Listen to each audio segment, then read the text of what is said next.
And how did this book come about for our listeners who don't know the story?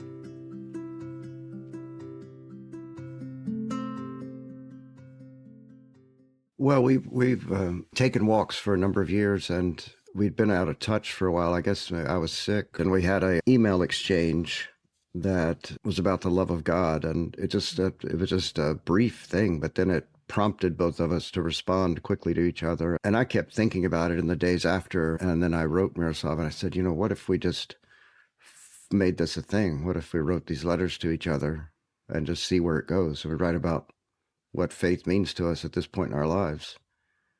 And he wrote back almost instantly and said he was thinking the same thing too. So we just took off. The one rule was it couldn't become a burden. Like you had to want to do it. It couldn't become a burden among other burdens. And so that's how it developed. It was a way of taking a walk without being able to take a walk. Because there was a long time in there when I was not able to walk. My legs didn't work. So I was completely taken by this idea. And I think what triggered it is kind of the differences of our relationship to God. Chris had this immense hunger for God. And I thought, I don't have that. I really do not.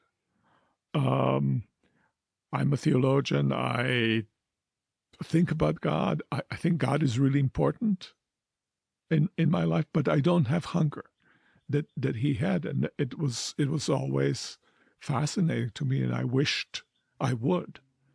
I had this sense that I'm being carried by God, surrounded by God. But God is supreme value. So why is it that Miroslav does not have hunger for God?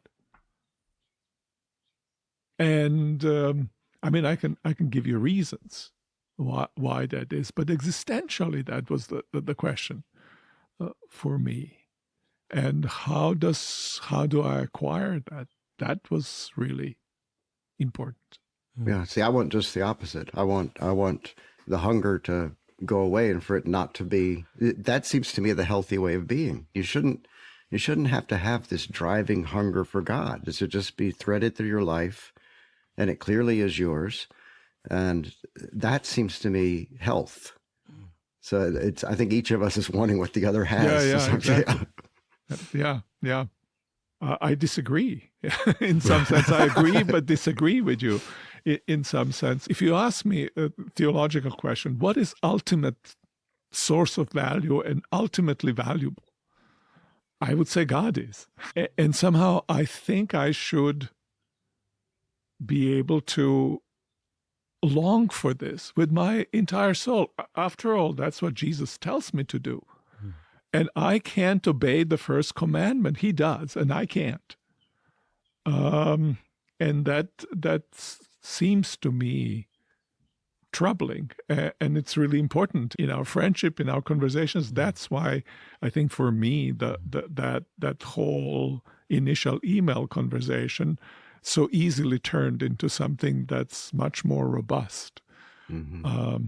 And that I think both of us wanted to stay at the level of this particular desire to explore faith as something personal rather than somehow be some kind of a treatise for somebody else. I want it primarily for myself. And maybe that's selfish, but that's what got it actually going. Oh, yeah, me too. I wasn't doing it for you. Yeah.